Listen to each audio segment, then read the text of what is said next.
welcome you to Venture as well. My name is Braden. If we haven't had the chance to meet before, I hadn't planned to say this at the beginning, but during the music, I took a minute just to kind of pause and to listen to your voices. And I just want to tell you, it is kind of beautiful to be together, and it is a joy to hear you guys singing together forever here as part of our church. We have sort of said, hey, come and take things at your own pace. If you're not kind of on board with the singing thing, that is fine. And we especially know, like in the world that we are living in, there's a lot of weird things that church people do, and sometimes it's kind of a roadblock for people exploring and taking steps in faith. But I actually think we're at a sort of a time in the world now where what the world needs to see more than anything are not people that are sort of impassionately kind of checking things out, but they need to see people that are passionately pursuing the ways of Jesus in the world. Broken and beautiful people understanding that they are restored and redeemed because of what Jesus did. And a while back we said we're going to start putting kids in the beginning of service with us to sing along with us. Yes, it makes things a little bit more hectic and a little noisier, but we want to hand the faith to these kids, and we want them to see that their time is not someday but now. And it's just so cool to hear the way that our church has been growing in using our voices to sing praises back to God because of what He's done. So I just want to let you know that I thought it was so cool to hear this morning. I'm going to do things a little differently as I start this morning, and I'm actually going to start and end the service this way. So just let you know that you can expect this in a few minutes as well. But I want to ask everybody to close your eyes right where you're at, because I just want to do a little mental exercise with you. I want you to picture this scene in your head. It's February 2025. You are in New Orleans at the Superdome. There's about 75,000 people surrounding you. There's 10 seconds left on the clock. No timeouts left for either team. The ball is at the 25-yard line. It's second down. The defense can't stop the clock. And the Detroit Lions have the ball with one play to kneel out the clock for a Super Bowl championship. What's your response? Ah! Just think about that scene in your mind. Imagine being in that crowd, the roar that would happen from all those Lions fanatics, the excitement, the grown men bawling their eyes out and hugging strangers, if you will. What would it look like to be part of that atmosphere? I know some of you are hoping that is not just a dream. You're like banking your life on that being a reality soon. I like Cleveland Browns fans. It can be such a rush and such an experience to get caught up in a crowd like that. Just the joy and the exuberance, feeling like you're not just on your own, but you are part of something that goes beyond time and goes beyond that moment. But then the reality is there's also the opposite of that in our world, right? When the crowd or the mob is angry and vocal and sometimes violent. Unfortunately, in just recent history, we've seen this in our world as well, where a group of people get riled up and outspoken, and things become dangerous. You think about what happened on January 6th. You think about the Black Lives Matter riots, and I could go on some of those stories. That's not what we're dwelling on this morning. But sometimes when we think about those kind of mobs, it sort of seems like those people maybe have lost their minds, right? Like, how are they involved in something like this that seems dangerous, violent, destructive? The truth is, in my own life, I feel like I've experienced something closer to that more recently than something like that Super Bowl vision that I gave you. Back in 2012, I was holding tickets to Game 7 when the Detroit Tigers were going to the World Series, and I imagined this happen, and then they got swept in 4. Shoot. Didn't get to experience that. A friend and I were seriously deliberating and debating up until the morning of the football championship where Michigan won in Houston this year. Should we get in the car and go? And we wanted to go, and we're like, I don't know about it. And now looking back, it's like, man, should have been there. That would have been sweet to be part of. Didn't get to experience that as well. But back in 2016, when then candidate Trump was coming to Grand Rapids, my dad and I wanted to go just sort of watch the spectacle. We didn't really have like a rooting interest, but we had heard about all these mobs of people that were lining up to see the man, and so we went downtown just to sort of see what it was all about. And we walked around, and honestly, I couldn't even see the end of the line. It went forever and ever and ever. And as we were walking around, some man who was like dressed in like a golf polo, looked very professional, probably 50 years old, looks like the kind of guy that would never act out of place in society, decided that he thought I was there to start trouble. I was wearing a red hat, not that red hat. I just happened to be wearing a red hat. I don't know, it was some golf brand that I was wearing, and he thought I was there funded by some instigator to try to cause chaos in town. He decided to start picking a fight with me and cursing me out and telling me, I'm like, what is going on? Have you lost your mind? And I was like, how is somebody that seems like in other scenarios, you're probably an upstanding, decent citizen, how are you treating me like this? Why are you saying these kind of things to me? The anger and the rage, and it seemed like this man had just lost it. And I think in our own lives, it's fair to say there are times that we desire to be part of the crowd, right? That we want to witness history, be part of something bigger than ourselves. But this morning where we're going as we look at the text from Acts chapter 21, is that I want you to realize that you might have a desire to be part of the crowd, but you don't belong to the crowd. In fact, when I think about history, and I would love, this is actually an assignment for some of you guys. Some of you are a lot smarter and a lot more knowledgeable about world history than I am, but I would wager to say you are hard-pressed to find any instance in society where the mob resulted in a positive, lasting impact on our society. Like, there are very good things that have happened in history that have made changes in our political system, and our economic systems, all these different things.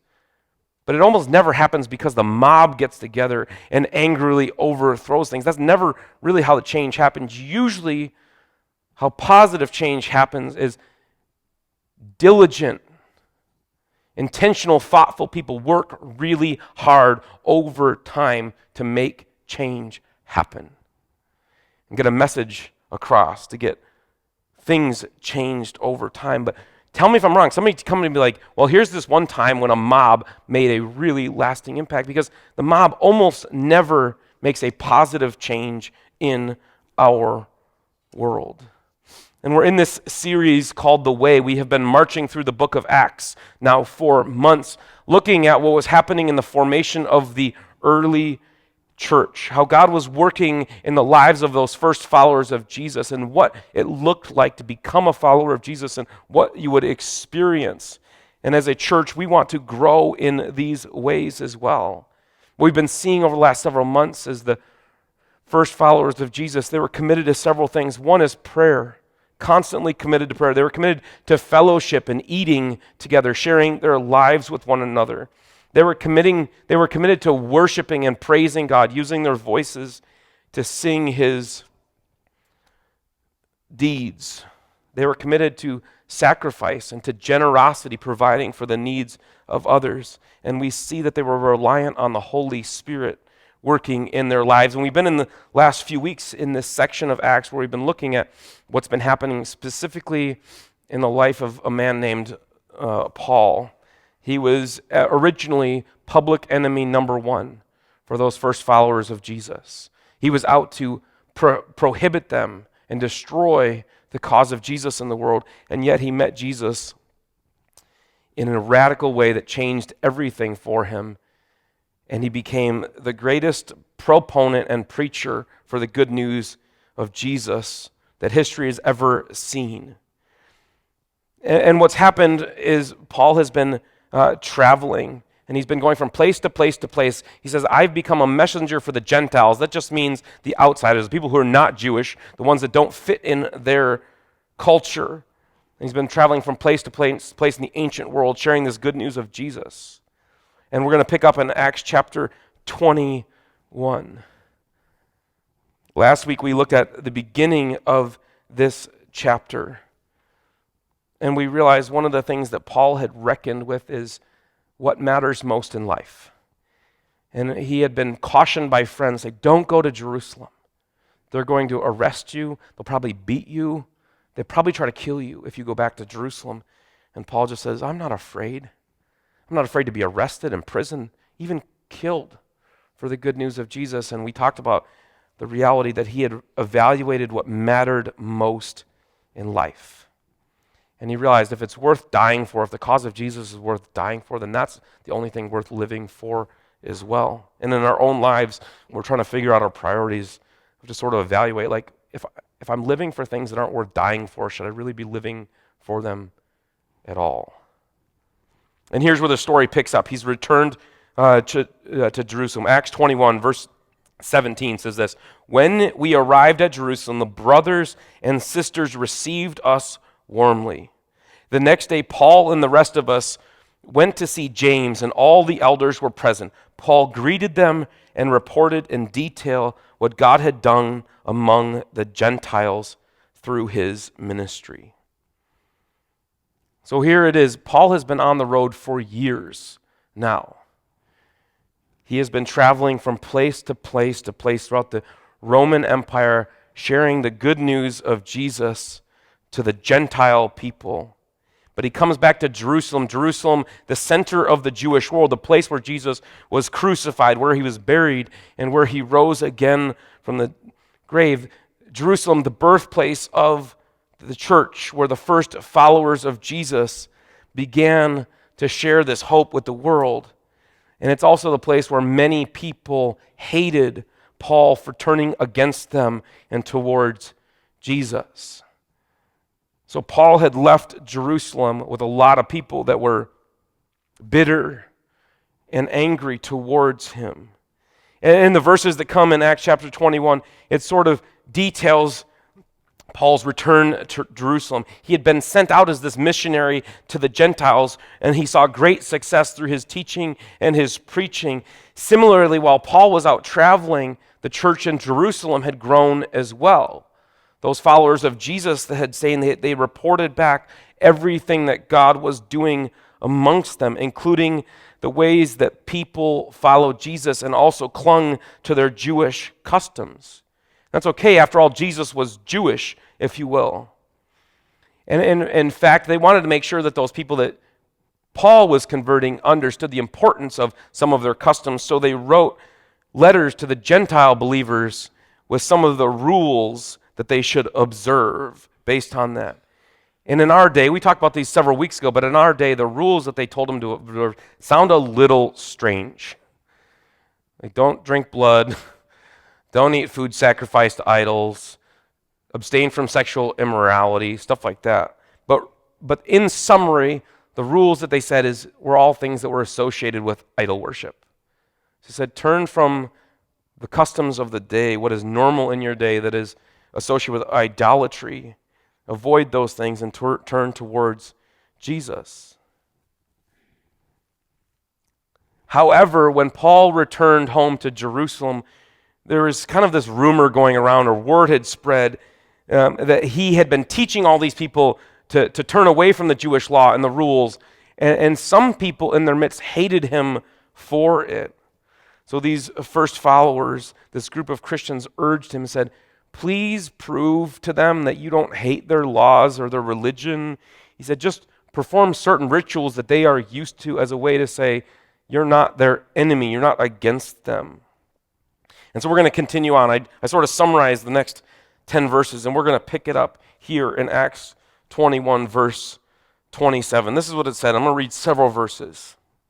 It said, when the 7 days were nearly over, this is one of the rituals that Paul participated in to sort of prove to them he wasn't against them. Some Jews from the province of Asia saw Paul at the temple. They stirred up the whole crowd and seized him, shouting, fellow Israelites, help us. This is the man who teaches everyone everywhere against our people and our law and this place. And besides, he has brought Greeks into the temple and defiled this holy place.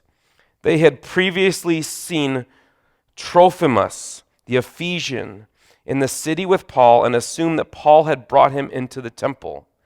The whole city was aroused, and the people came running from all directions. Seizing Paul, they dragged him from the temple, and immediately the gates were shut. While they were trying to kill him, news reached the commander of the Roman troops that the whole city of Jerusalem was in an uproar. He at once took some officers and soldiers and ran down to the crowd. When the rioters saw the commander and his soldiers, they stopped beating Paul.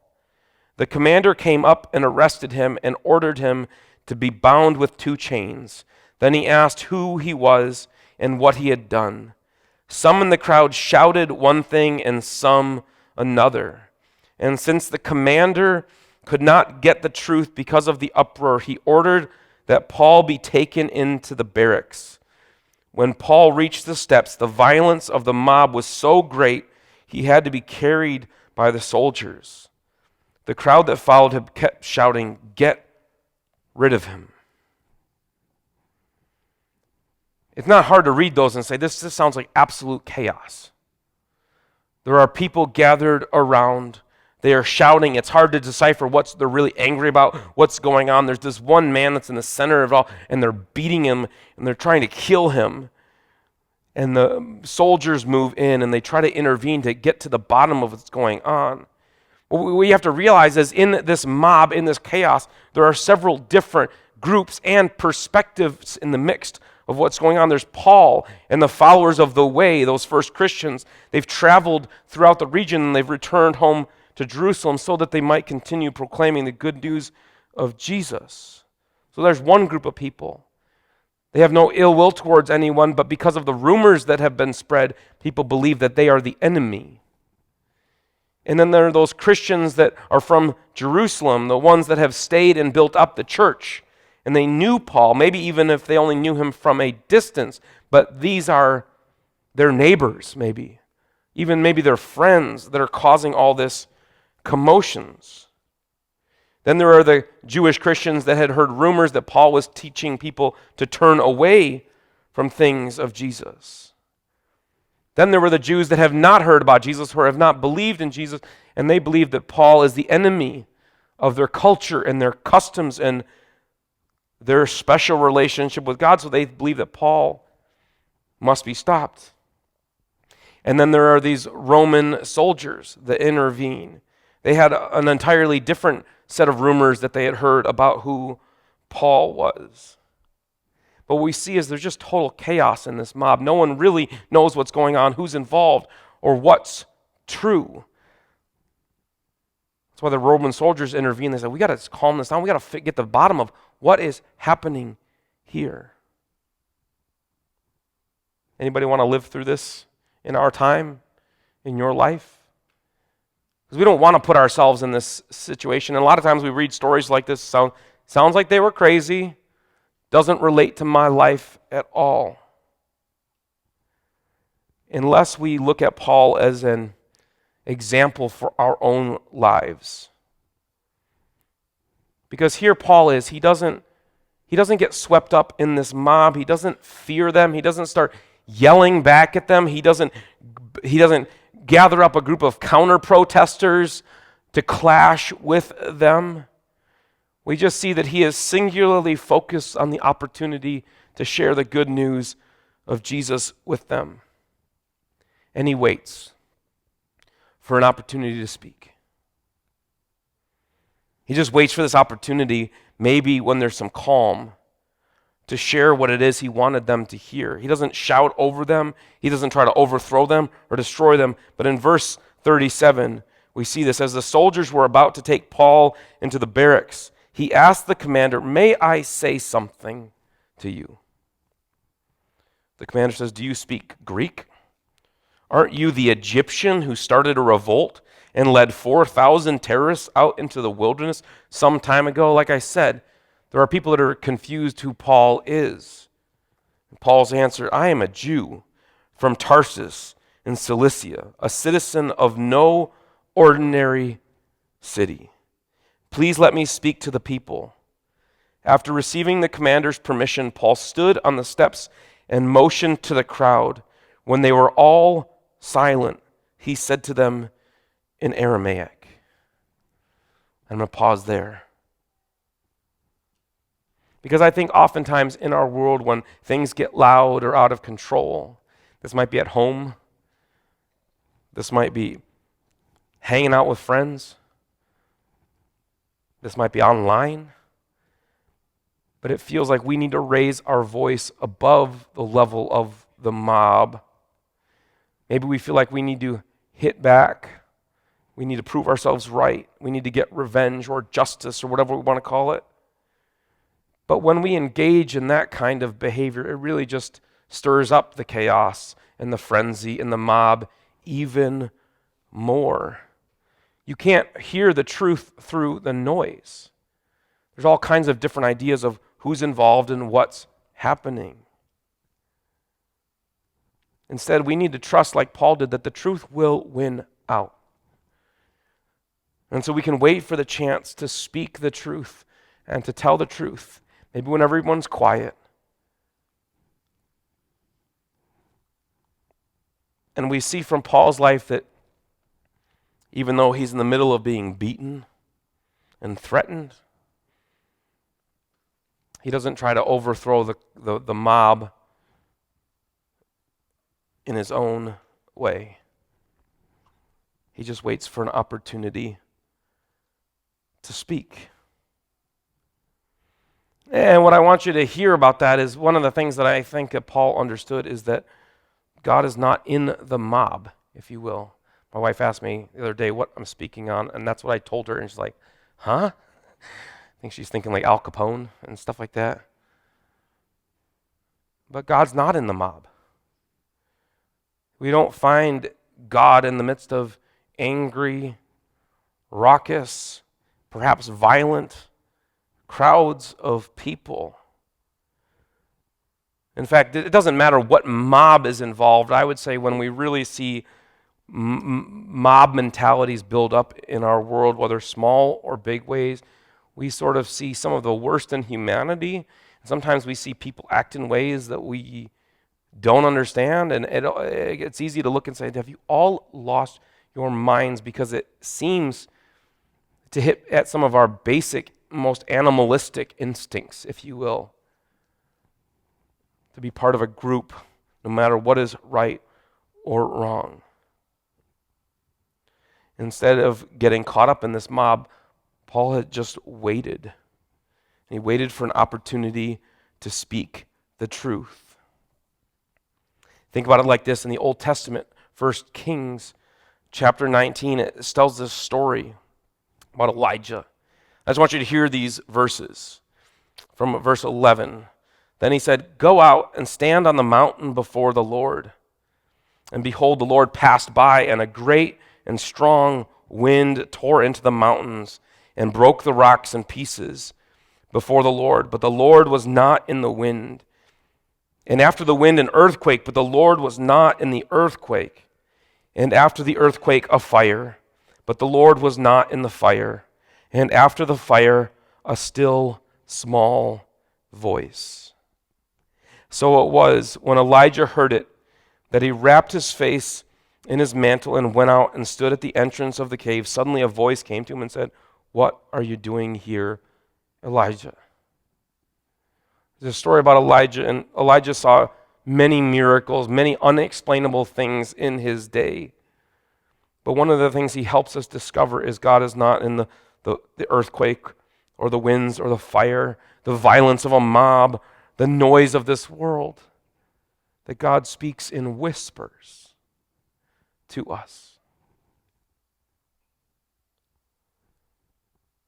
And when I think about what Paul was experiencing in Acts chapter 21, this mob that was out to kill or beat or destroy him, he was unafraid. He was relentless in his desire to make known the ways of Jesus.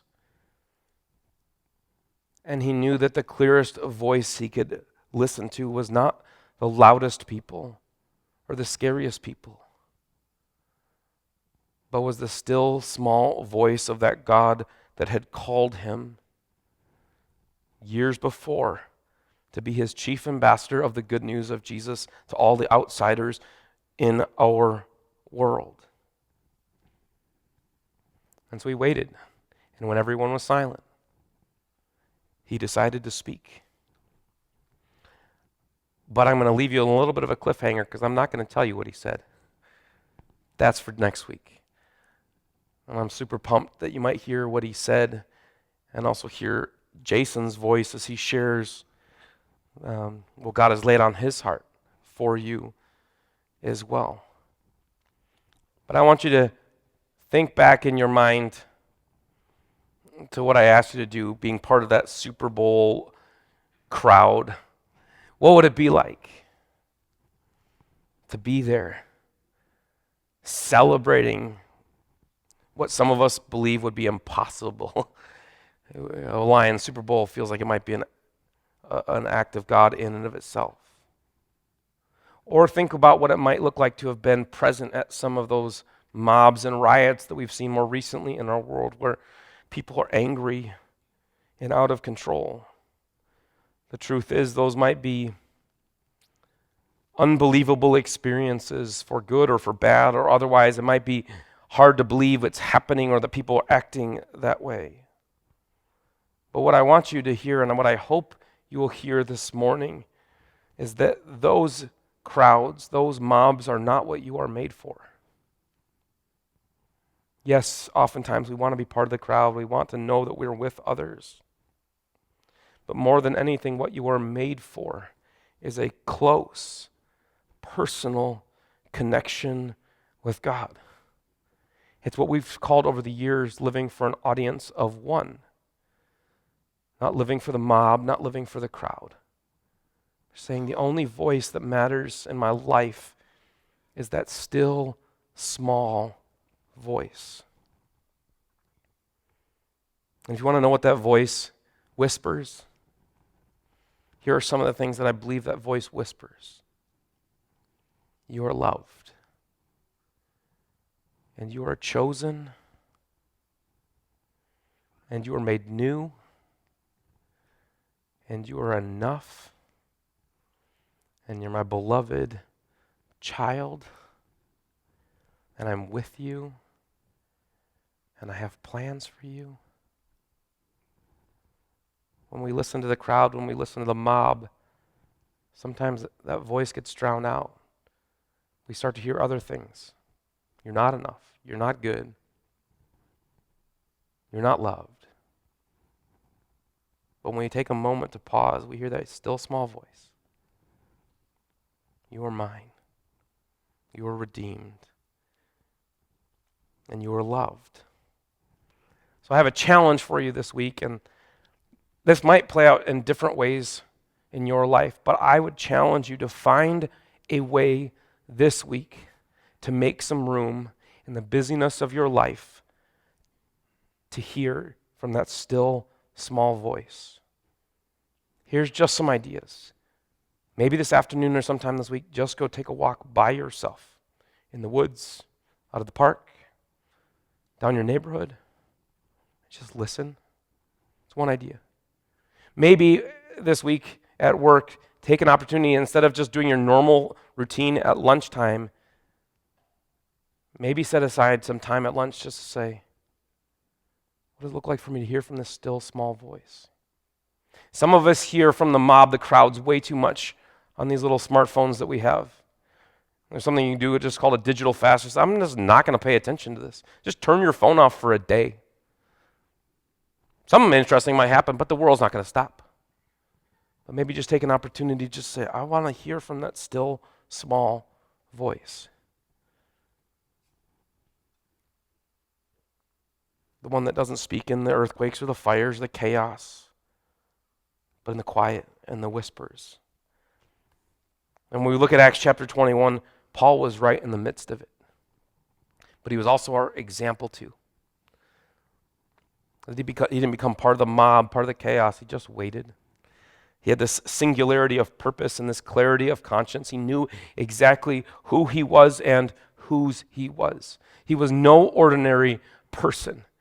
He was Paul of Tarsus, a Roman citizen called by God to be the messenger to the Gentiles, and he wasn't worried about any of the rumors that others said about him, and he wasn't worried about what the mob had intended for him, because he knows that he is loved and called by God.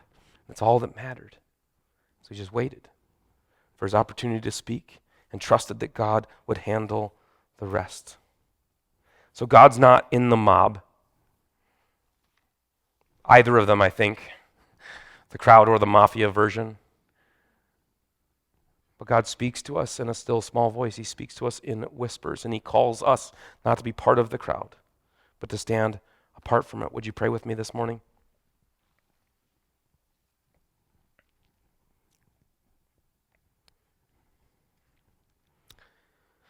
God, I want to thank you for the fact that you speak to us in whispers. And sometimes that's a call for us to slow down and listen. And I want to invite everyone this morning. I'm just going to give you a moment. I'm just going to be quiet. And in the next few seconds, maybe just take an opportunity to invite God to speak to you.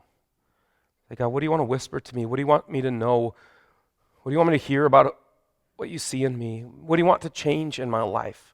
What do you want me to do? So right where you're at, with eyes closed, just take an opportunity just to listen to that still, small voice.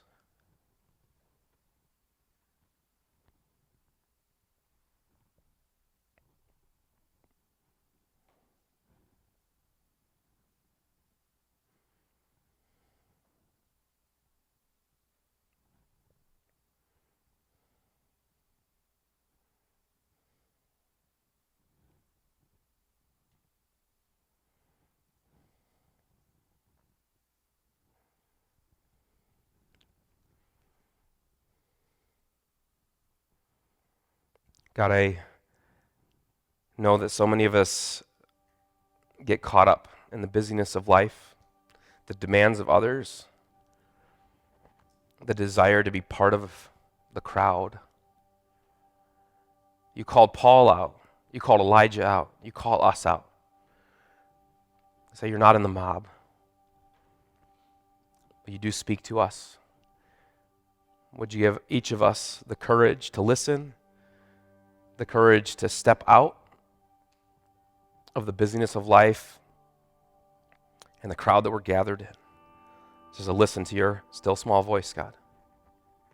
We want to hear you. We want to obey you. We want to trust you.